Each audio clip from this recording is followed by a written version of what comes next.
नमस्कार दोस्तों। तो कैसे हैं आप सभी। उम्मीद है आप सभी स्वस्थ होंगे, मस्त होंगे। तो आज हम बात करने वाले हैं यूनिट 2 के पहले टॉपिक यानी कि फार्मेसी प्रैक्टिस के यूनिट 2 का पहला टॉपिक यानी कि drug distribution system in hospital. तो जैसा कि आप देख सकते हैं हमारा यूनिट 2 का पहला पार्ट जो है वही हम लोग आज देखने जा रहे हैं। तो चलिए शुरू करते हैं आज का लेक्चर। तो अब हम बात करेंगे हॉस्पिटल फार्मेसी की, यानी कि हॉस्पिटल में ड्रग का डिस्ट्रीब्यूशन होता कैसे है। तो मान लिया जाए ये है हमारा कोई हॉस्पिटल, ठीक है, ये है हॉस्पिटल। तो हॉस्पिटल में ड्रग डिस्ट्रीब्यूशन होता कैसे है। यहाँ बैठते हैं डॉक्टर। डॉक्टर साहब क्या करेंगे भाई, पर्चा लिखेंगे यानी कि प्रिस्क्रिप्शन लिखेंगे। प्रिस्क्रिप्शन लिखेंगे, पर्चा कहाँ पे जाएगा, हॉस्पिटल फार्मेसी। हॉस्पिटल फार्मेसी में जाएगा ये हॉस्पिटल फार्मेसी। हॉस्पिटल फार्मेसी में बैठते हैं रजिस्टर्ड फार्मासिस्ट। फार्मासिस्ट का काम क्या होता है, डिस्पेंसिंग ऑफ मेडिसिन। अब ये फार्मासिस्ट प्रिस्क्रिप्शन को क्या करेंगे, वेरीफाई करेंगे। वेरीफाई करने के बाद क्या करेंगे, जो ड्रग है उसको मतलब सेटअप करेंगे, प्रिपेयर करेंगे, मतलब कि प्रिपेयर करके ड्रग प्रिपरेशन कर लेंगे और उसको एक जगह इकट्ठा करके कहाँ भेज देंगे, नर्सिंग स्टेशन भेज देंगे। नर्सिंग स्टेशन भेज दिए और नर्सिंग स्टेशन के बाद जो पेशेंट है उनको ड्रग मिल गया या फिर उनको एडमिनिस्टर कर दिया गया।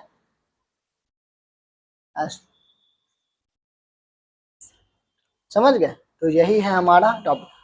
तो हॉस्पिटल में कैसे होता है देख लिया हमने। हॉस्पिटल में भाई साहब बैठते हैं डॉक्टर। डॉक्टर क्या करेंगे, पर्चा लिखेंगे, प्रिस्क्रिप्शन कहाँ जाएगा, हॉस्पिटल फार्मेसी में। हॉस्पिटल फार्मेसी से कहाँ जाएगा, मतलब कि फार्मासिस्ट के पास। फार्मासिस्ट वेरीफाई करेंगे प्रिस्क्रिप्शन को, ड्रग मतलब सप्लाई करेंगे, उसको देखेंगे कौन कौन सा ड्रग देना है, ड्रग को कर देंगे नर्सिंग स्टेशन या फिर वार्ड बोलते हैं उसको, वार्ड के पास भेज देंगे, नर्सिंग वार्ड में भेज देंगे या नर्सिंग स्टेशन में भेज देंगे। वहां से पेशेंट को वहां से एडमिनिस्टर हो जाएगा या फिर ड्रग मिल जाएगा।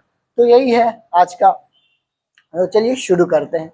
तो बात करेंगे ड्रग डिस्ट्रीब्यूशन होता कैसे है। तो ये एक ऑर्गेनाइज मेथड है जिसमें सप्लाई और डिस्पेंसिंग होता है मेडिसिन का, और इसमें इंश्योर किया जाता है कि अब हमारा जो ड्रग है वो सेफ रहे, इफेक्टिव रहे और मतलब समय के साथ वो असर दिखाए। तो बात करेंगे अपने टॉपिक की जो है कि dispensing of drug in patient, यानी कि जो हॉस्पिटल के अंदर जो पेशेंट होते हैं उनमें डिस्पेंसिंग कैसे होता है। इन पेशेंट यानी कि जैसा कि आप जानते हैं इन पेशेंट यानी कि क्या, इन पेशेंट यानी कि जो हॉस्पिटल के अंदर जो होते हैं पेशेंट उन्हीं को बोलते हैं इन पेशेंट, जो कि बेड ऑक्यूपाई करते हैं। तो बेसिकली इन पेशेंट यही होते हैं जो हॉस्पिटल के अंदर उनका ट्रीटमेंट या फिर इलाज चल रहा होता है, जो कि बेड ऑक्यूपाई करते हैं, उन्हीं को बोला जाता है इन पेशेंट। तो इन पेशेंट क्या कहते हैं भाई, तो उनके यहाँ मतलब उनके पास डिस्पेंसिंग कैसे होता है। तो इन पेशेंट जो मतलब इन पेशेंट के उनको बोलते हैं जो कि एडमिट होते हैं इनसाइड द हॉस्पिटल, यानी कि हॉस्पिटल के अंदर वो एडमिट होते हैं, उनका सर्जरी या फिर जो कुछ भी है चल रहा होता है। तो उनके पास मेडिसिन कैसे पहुंचता है। तो मेडिसिन डिस्पेंस होता है अकॉर्डिंग टू प्रिस्क्रिप्शन, यानी कि डॉक्टर प्रिस्क्रिप्शन लिखेंगे उनके अनुसार ही वो मतलब कि नर्सिंग स्टाफ के पास जाएगा और वो एडमिनिस्टर करेंगे। तो ड्रग डिस्ट्रीब्यूशन होता है दो प्रकार का, इन पेशेंट जो हम देख रहे हैं और आउट पेशेंट, यानी कि जो आउट पेशेंट होते हैं जो हॉस्पिटल में बेड पे नहीं होते हैं, जनरली हॉस्पिटल में आते हैं और मेडिसिन लेके चले जाते हैं, तो वो होते हैं आउट पेशेंट। हम बात करेंगे टाइप ऑफ ड्रग डिस्ट्रीब्यूशन। तो टाइप में पहला इंडिविजुअल, दूसरा है complete floor stock system combination, और यूनिट डोज सिस्टम। तो अब हम बात करेंगे इंडिविजुअल प्रिस्क्रिप्शन की। तो इंडिविजुअल मतलब होता क्या है? इंडिविजुअल प्रिस्क्रिप्शन, मान लिया जाए कि हम बात कर रहे हैं टाइप्स किसका, ड्रग डिस्ट्रीब्यूशन का। इंडिविजुअल कोई पेशेंट है हॉस्पिटल में, इंडिविजुअल,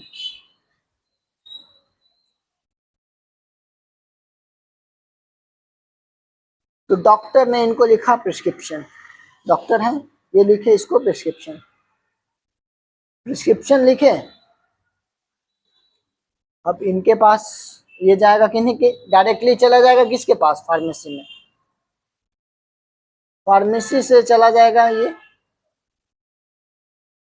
नर्सिंग स्टाफ के पास, नर्सिंग स्टाफ के पास, और नर्सिंग स्टाफ से ये पेशेंट को एडमिनिस्टर हो जाएगा। तो यही है अपना इंडिविजुअल, यानी कि एक प्रिस्क्रिप्शन को लिखेंगे इंडिविजुअल, बस एक ही पेशेंट का रहेगा और वो मतलब उनको मिल जाएगा, डिस्ट्रीब्यूट हो जाएगा, पर्चा जाएगा फार्मेसी के पास, फार्मेसी से नर्सिंग स्टाफ के पास, नर्सिंग स्टाफ उस ड्रग को डिस्ट्रीब्यूट कर देंगे, यानी कि उसमें एडमिनिस्टर कर देंगे। तो यही है कि तो डिस्पेंस होता है ईच पेशेंट, यानी कि इंडिविजुअल पेशेंट को on the basis of doctor prescription, doctor ने पर्चा लिखा और उनके पास वो पहुंच जाता है। ये बेसिकली स्मॉल और प्राइवेट हॉस्पिटल में देखने को मिल जाता है। एडवांटेज की बात करें तो डायरेक्टली मतलब रिव्यू पेशेंट मतलब उन डायरेक्ट उनके पास पहुंचता है, फार्मासिस्ट के पास डायरेक्टली पहुंचता है वो पर्चा, और वो मतलब रिव्यू करके अपना ड्रग डिस्ट्रीब्यूशन कर देते हैं। प्रोवाइड क्या करता है, इंटरेक्शन प्रोवाइड करता है फार्मासिस्ट, डॉक्टर, नर्स और पेशेंट के बीच। डिसएडवांटेज की बात करें तो क्या है, टाइम कंज्यूमिंग। मान लिया जाइए प्रिस्क्रिप्शन यहाँ फार्मेसी के पास गया, फार्मेसी में लगा है भीड़, मान लिया जाए कि ज़्यादा मतलब कई कस्टमर हैं या फिर पेशेंट है, ज़्यादा पेशेंट है, तो इनको पहुंचने में टाइम भी लग सकता है, टाइम लग सकता है, तो इसलिए ये टाइम कंज्यूमिंग हो गया। तो अब हम बात करेंगे अपने दूसरे प्रकार की, यानी कि complete floor stock system. Complete floor stock system में क्या हम होता है, तो यही देखते हैं। कंप्लीट फ्लोर स्टॉक यानी कि जो डॉक्टर ने पर्चा लिखा, मान लीजिए कोई इन पेशेंट है, इनको लिखा गया प्रिस्क्रिप्शन, ठीक है, प्रिस्क्रिप्शन कहाँ गया, फार्मेसी के पास, फार्मेसी से नर्सिंग स्टाफ,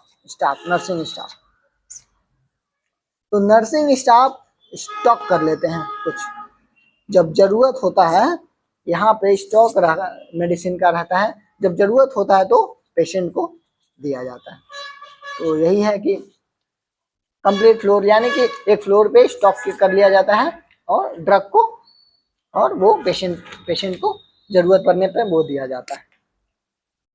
तो बस वही है कि store in the bulk etch ward, यानी कि फ्लोर पे या फिर वार्ड पे स्टोर रहता है ये हॉस्पिटल में, और नर्सेज या फिर वार्ड जो स्टाफ वार्ड होते हैं वो डायरेक्टली रिक्वायर्ड, मतलब कि उनके पास ये मेडिसिन रिक्वायर्ड होता है जिससे वो पेशेंट को स्टॉक में से एडमिनिस्टर कर सके। इसके 4 टाइप है। चार्ज फ्लोर स्टॉक सिस्टम, मतलब कि कुछ मान लिया जाए स्टॉक है तो इनका पेशेंट को चार्ज देना पड़ता है। मान लिया जाए जैसे कि इंजेक्शन हो गया, आईवी इंजेक्शन हो गया, जैसे कि डायलोना एक एग्जांपल हम ले सकते हैं। मान लिया जाए कि पेशेंट को पेन हो रहा है तो स्टॉक से निकालेंगे मेडिसिन और दे देंगे पेशेंट को, लेकिन उनसे चार्ज लिया जाएगा क्योंकि ये चार्ज वाला रहता है, फ्री वाला नहीं रहता है। और दूसरा नॉन चार्ज, यानी कि नर्सिंग स्टेशन में रहेगा मेडिसिन स्टॉक, लेकिन उसका कोई चार्ज नहीं लगेगा, जैसे कि बैंडेज हो गया, ड्रेसिंग हो गया, एंटीसेप्टिक, डेटॉल वगैरह, जितना भी एंटीसेप्टिक है या फिर इनएक्सपेंसिव जो भी सामानें होती हैं वो उनका चार्ज नहीं मिलता। और तीसरा है अपना कॉम्बिनेशन, ये बेसिकली सबसे बढ़िया कॉमन तरीका है ये ड्रग डिस्ट्रीब्यूशन का, जिसमें गवर्नमेंट और प्राइवेट हॉस्पिटल में यूज होता है। अब हम बात करेंगे कि मतलब ये दोनों हाइब्रिड में क्यों यूज होता है, क्योंकि हॉस्पिटल में बैलेंस बना के रखना पड़ता है। किसी पेशेंट को इंडिविजुअल चाहिए, किसी को मतलब कि जो स्टॉक है वो रखा रहता है तो वो भी यूज होता है। तो दोनों मतलब कि अपने अपने जगह पे सही है, लेकिन जो दोनों का मिक्सचर है, जो दोनों मतलब अवेलेबल रहता है हॉस्पिटल में, वो ज़्यादा बढ़िया रहता है सेफ्टी और इकोनॉमी को देखा जाए तो। यूनिट डोज यानी कि पहले जो ड्रग होते थे वो पैक्ड नहीं होते थे। यूनिट डोज यानी कि पैक्ड, यानी कि पहले से ही फॉर्मुलेशन रहेंगे, वो पैक्ड रहेंगे, मतलब उसमें specific amount of drug present रहेगा। ठीक है, स्पेसिफिक अमाउंट ऑफ ड्रग उसमें प्रेजेंट रहेगा, उसी को बोलते हैं यूनिट डोज। जैसे कि एग्जांपल के तौर पे हम टैबलेट ले सकते हैं, कैप्सूल ले सकते हैं। एग्जांपल के तौर पे हम क्या ले सकते हैं, टैबलेट। मान लीजिए पैरासीटामोल है 500 mg का, तो ये हो गया यूनिट डोज फॉर्म, यानी कि यूनिट डोज मेथड। तो बस वही है, ड्रग डिस्ट्रीब्यूशन होता है। सबसे सिंपल और मोस्ट एक्यूरेट तरीका है ये ड्रग डिस्ट्रीब्यूशन का, जिसमें एग्जैक्ट डोज पेशेंट को मिलता है जितना उसको रिक्वायरमेंट है। और इसमें यह है कि मतलब रेगुलर सप्लाई होता है, एक दिन में कितना पेशेंट को चार्ट के अनुसार उसका ड्रग का रिक्वायरमेंट है। तो यही है कि मिनिमाइज मेडिकेशन एरर, यानी कि जितना पेशेंट को खाना है उतना ही लेगा, मतलब कि गलती या फिर ओवरडोजिंग का समस्या इसमें नहीं मिलेगा। रिड्यूस एंड वेस्ट, मतलब कि ड्रग का जो वेस्टेज होता है वो बच सकता है, मतलब कि वेस्ट नहीं होगा। इजी है और सेफ है नर्स को एडमिनिस्टर करने में। मान लीजिए पेशेंट है वो ज़्यादा मतलब, तो यूनिट डोज रहता है तो आसानी रहता है। डिस्पेंसिंग की बात करें तो सबसे आसान तरीका, प्रिस्क्रिप्शन रिसीव करेगा फार्मासिस्ट, उसको वेरीफाई करेगा, वेरीफाई करने के बाद प्रिपेयर करेगा मेडिसिन, तो अब तो प्रिपेयर्ड आता है यूनिट डोज, और उसको लेबल करेगा कि कब कितने बार देना है, सप्लाई करेगा नर्सिंग स्टेशन पे, नर्सिंग स्टेशन एडमिशन कर देगा पेशेंट को, और वही रिकॉर्ड और जो बच जाएगा ड्रग उसको रिटर्न कर दिया जाएगा। Charging policy in labelling, charging policy क्या होता है हॉस्पिटल में मतलब कि इकोनॉमिकल उसको हॉस्पिटल को बनाए रखने के लिए चार्जिंग पॉलिसी बहुत जरूरी है। किस किस का चार्ज है, कौन सा फ्री है, डॉक्टर देखने का भी, मान लीजिए कोई पेशेंट आया डॉक्टर के पास, तो मतलब उनको देखने का भी चार्ज पेशेंट लेते हैं, अलग अलग तरीके से पेशेंट को चार्ज देना पड़ता है। तो चार्जिंग पॉलिसी हॉस्पिटल का अपना अपना रहता है, वेरी करता है हॉस्पिटल टू हॉस्पिटल। तो बात करते हैं हॉस्पिटल पर्पस क्या है चार्जिंग का। इंश्योर और फेयर ट्रांसपेरेंट बिलिंग, यानी कि बिलिंग को ट्रांसपेरेंट बनाने के लिए चार्जिंग पॉलिसीज बहुत जरूरी है, कि मतलब कितना चार्ज आपको लग सकता है ट्रीटमेंट में। प्रिवेंट करता है लॉस, मतलब वेस्टेज ऑफ ड्रग को प्रिवेंट कर सकता है चार्जिंग पॉलिसी, मतलब जितना जरूरत है उतना ही आप मेडिसिन लीजिएगा, तो इससे पैसा बच सकता है। वेस्टेज मतलब मेडिसिन का हो सकता है कम होगा। मेंटेन अकाउंटेबिलिटी ऑफ मेडिसिन, यानी कि जरूरत के अनुसार आप सही समय पे सही जितना जरूरत है आपको उसके अनुसार वो ड्रग आप लेंगे, उसका जो मेंटेन रहेगा अकाउंटेबिलिटी। अब बात करेंगे कि हॉस्पिटल को फाइनेंशियल मैनेजमेंट में भी मदद मिलेगी, क्योंकि चार्जिंग पॉलिसी है किसी हॉस्पिटल में तो उसको फायदा पहुंचना चाहिए भाई हॉस्पिटल को। क्यों हॉस्पिटल खोल के आदमी बैठा है, तो उसको थोड़ा फायदा। तो वेरियस सिस्टम मतलब कि पॉलिसी मतलब हॉस्पिटल के अंदर कैटेगराइज है, जो कि देख सकते हैं, जैसे कि प्रोफेशनल फी, यानी कि जो प्रोफेशनल फी यानी कि जो पेशेंट को देखने का डॉक्टर लेते हैं फी, उसको प्रोफेशनल फी। ब्रेक इवन पॉइंट प्राइसिंग, यानी कि कोई जैसे कोई पेशेंट आया तो उसमें ना कोई लॉस होता है ना कोई प्रॉफिट होता है। जैसे कि कोई पेशेंट आया अपना काउंसलिंग करवा के पता करके मतलब कि इन्फॉर्मेशन लेके चला गया, तो उसमें कोई लॉस नहीं हुआ, कोई प्रॉफिट नहीं हुआ।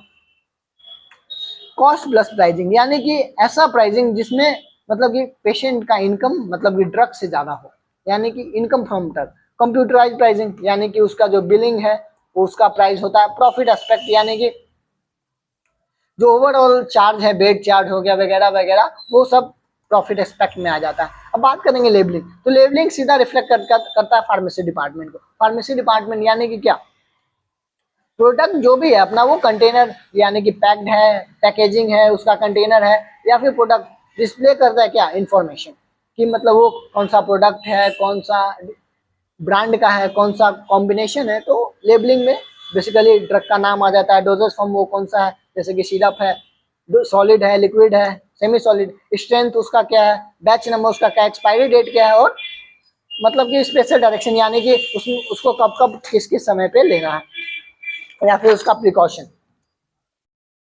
तो अब हम बात करेंगे dispensing of the ambulatory patient. Ambulatory patient यानी क्या, जो आउटसाइड पेशेंट होते हैं उनको एम्बुलेटरी पेशेंट बोलते हैं।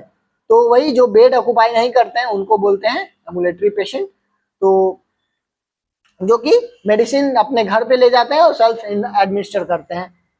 डिस्पेंसिंग करते हैं इनको क्यों, मतलब कि इनको डिस्पेंसिंग कैसे किया जाता है, मतलब कि फार्मासिस्ट प्रोवाइड कर देता है मेडिकेशन, जब फार्मेसी पे वो जाते हैं उनका ट्रीटमेंट हो जाता है और वो हॉस्पिटल में एडमिट नहीं होते। तो स्टेप्स की बात करें तो प्रिस्क्रिप्शन रिव्यू करेंगे, मतलब डॉक्टर प्रिस्क्रिप्शन लिखे उसको रिव्यू किए, पेशेंट को असेसमेंट किए कि मतलब क्या इनको जरूरत है, कैसा कैसा क्या है, और फिर प्रिपरेशन मेडिकेशन उनको प्रिपेयर देने के लिए करे, उसका लेबलिंग कर दिए, पेशेंट काउंसलिंग मतलब उनको समझा दिए कैसे कैसे कब खाना है, और डॉक्यूमेंटेशन और रिकॉर्ड इनका रिकॉर्ड कर लिए कि कैसे कैसा क्या है। Dispensing of control drug. Control drug यानी कि क्या, जो जिस ड्रग पे पाबंदी है, जैसे कि जो नार्कोटिक ड्रग होते हैं या फिर जो एडिक्टेड ड्रग होते हैं उनको बोलते हैं कंट्रोल ड्रग, जो कि नॉर्मल यूज में बेसिकली स्पेशल पेशेंट को वो मतलब कि एडवाइस किया जाता है प्रिस्क्रिप्शन के द्वारा। तो ये है कंट्रोल ड्रग, यानी कि मिसयूज हो सकता है, इसका एडिक्शन हो सकता है, हार्मफुल हो सकता है, और मतलब कि अगर सही वे में नहीं लिया जाए तो ये बहुत हार्मफुल हो सकता है। मतलब कि इसका यूज सेल और स्टोरेज स्ट्रिक्टली होना चाहिए, मतलब कि अकॉर्डिंग टू लॉ होना चाहिए, और सिर्फ ऑथराइज डॉक्टर ही इसको मतलब कि प्रिस्क्राइब कर सकते हैं कंट्रोल ड्रग को। और मतलब कि लॉक्ड स्पेस पे ये फार्मेसी में होना चाहिए, और इसका रिकॉर्ड मतलब कि पेशेंट किस पेशेंट को कब कितने अमाउंट में दिया गया इसका होना चाहिए। एग्जांपल की बात करें तो मॉर्फिन हो गया, कोडिनोपॉइड, बेंजोडाइजेपिन यानी डाइजेपाम हो गया, स्टिमुलेंट, ये सब डिपेंडेंसी प्रोड्यूस करने वाले और एडिक्शन वाले ड्रग है। तो अब हम बात करते हैं कि डिस्पेंसिंग कैसे होता है इनका। तो डिस्पेंसिंग कैसे होता है, प्रिस्क्रिप्शन यानी कि रिसीव किया जाएगा, लीगल कॉम्प्लेक्स यानी कि पर्टिकुलर पेशेंट को लीगली ये प्रिस्क्राइब किया जाएगा कंट्रोल ड्रग, और उसको फार्मासिस्ट वेरिफिकेशन करेगा प्रिस्क्रिप्शन का, एक्यूरेट मतलब कि उसको डोज प्रोवाइड करेगा, उसका लेबलिंग कर देगा, पेशेंट को समझा देगा कैसे कैसे कब कितने अमाउंट में लेना है, उसका रिकॉर्ड रख लेगा, और फिर मतलब कि अच्छे जगह पे उसको मतलब जो ड्रग है उसको स्टोर कर देगा। तो आज के लिए इतना ही, मिलते हैं अगले वीडियो में, धन्यवाद।